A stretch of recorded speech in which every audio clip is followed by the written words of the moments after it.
Les attaques de notes. Une petite technique à mettre en place qui engendre un bon placement vocal.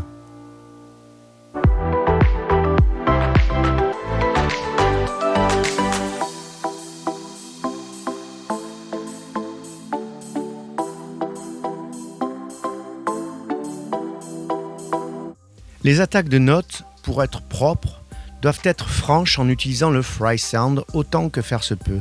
Une simultanéité entre la fermeture des cordes vocales et l'impulsion du diaphragme. Elles peuvent aussi se faire de manière safe, dans le souffle, quand elles sont très douces et basses. Donc avec parcimonie, car ça essouffle très vite et ça peut être sexy, d'accord, mais c'est pas très safe dès qu'on commence à monter dans les aigus. Plus les attaques sont franches et contrôlées, plus le son part sur de bonnes bases de phonation, car les cordes vocales, ça colle parfaitement avec ce son, ce fry sound, et le larynx reste en bonne position. Alors le fry sound, c'est quoi exactement ? C'est le claquement des cartilages aryténoïdes, voilà, tic, tic, tic, tic, tic, tic, tic, très vite, qui engendre ce son de friture que les Américains appellent fry sound.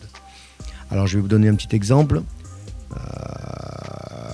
Voilà, c'est quand on fait comme ça. Je ne sais pas si vous avez remarqué, mais il y a beaucoup d'Américains qui parlent comme ça. Alors quand on veut faire des notes, par exemple, si je chante celle-là, je vais commencer mes phrases en faisant It's a little bit of funny, this feeling inside.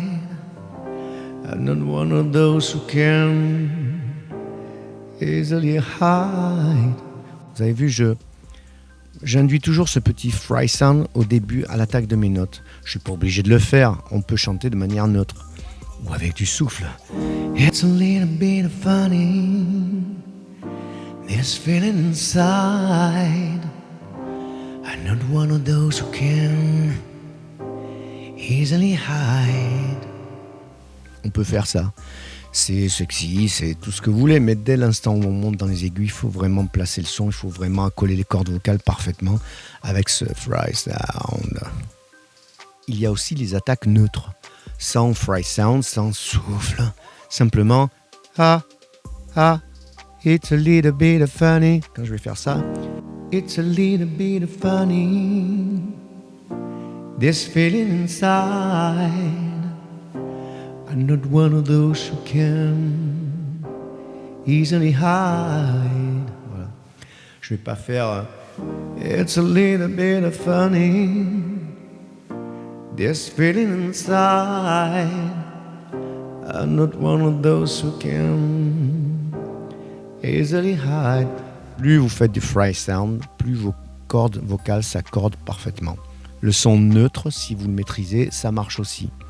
Le son soufflé, c'est plus dangereux. Ça donne un petit côté sexy, proche du micro. Ça peut le faire aussi, mais comme je vous l'ai dit, il faut chanter bas et doucement. Dès l'instant où on chante, on monte dans la gamme. Il faut arrêter avec ça parce que ça essouffle très très vite.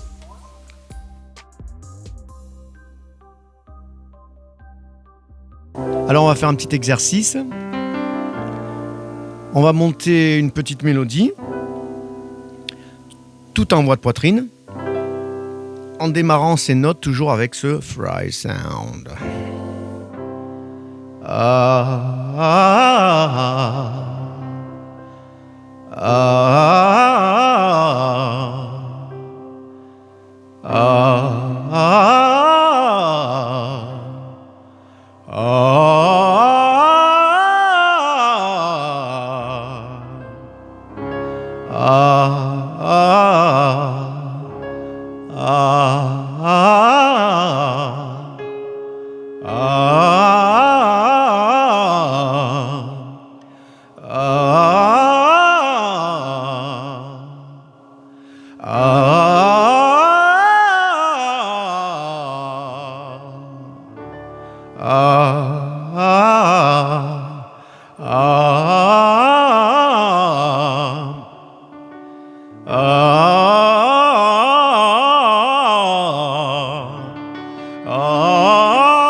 Alors, on va continuer l'exercice de fry sound, d'accollement parfait des cordes vocales, c'est-à-dire en faisant une mélodie.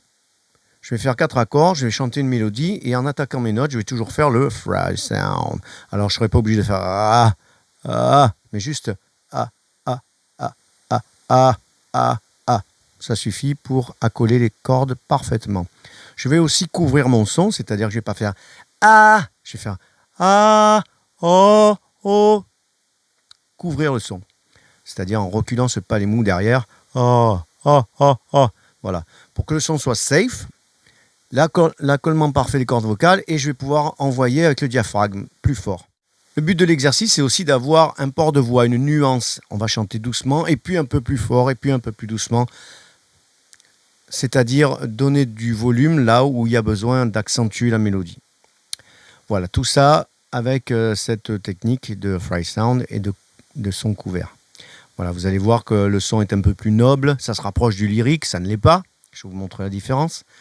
Et je vous montrerai surtout qui c'est qui s'y prenait comme ça dans les années 70 comme chanteur français.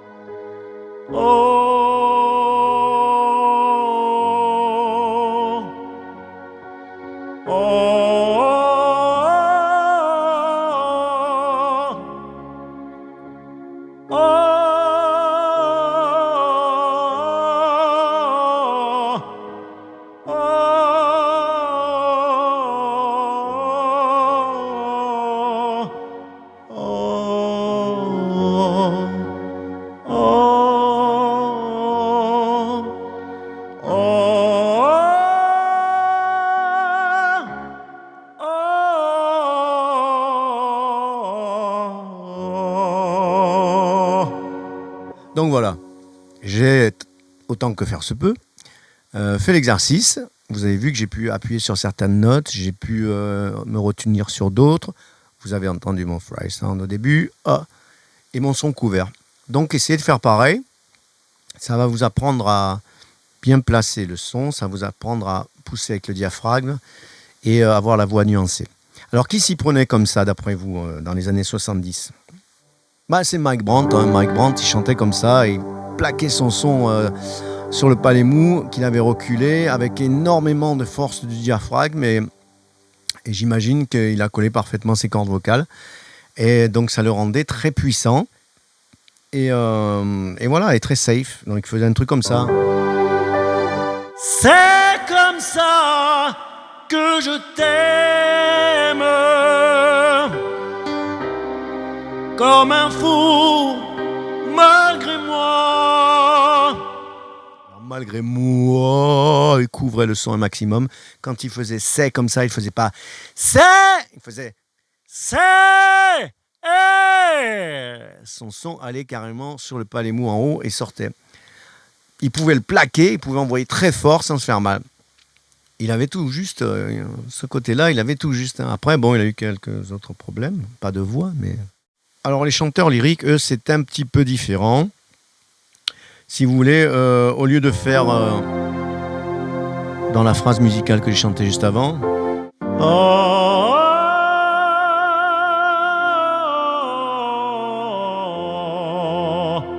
c'est un petit peu différent, c'est-à-dire qu'ils vont faire, vous allez voir,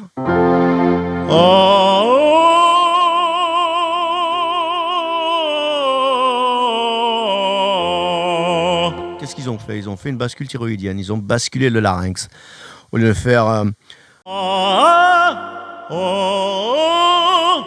ils ont fait comme ça. C'est-à-dire que ils ont gardé quand même l'épaisseur de leur corde vocale parce qu'ils n'ont pas fait une bascule entière. Ils ont fait juste à peine comme ça. Voilà, c'est-à-dire qu'ils ont gagné un ton facilement tout en gardant l'épaisseur de leur corde vocale.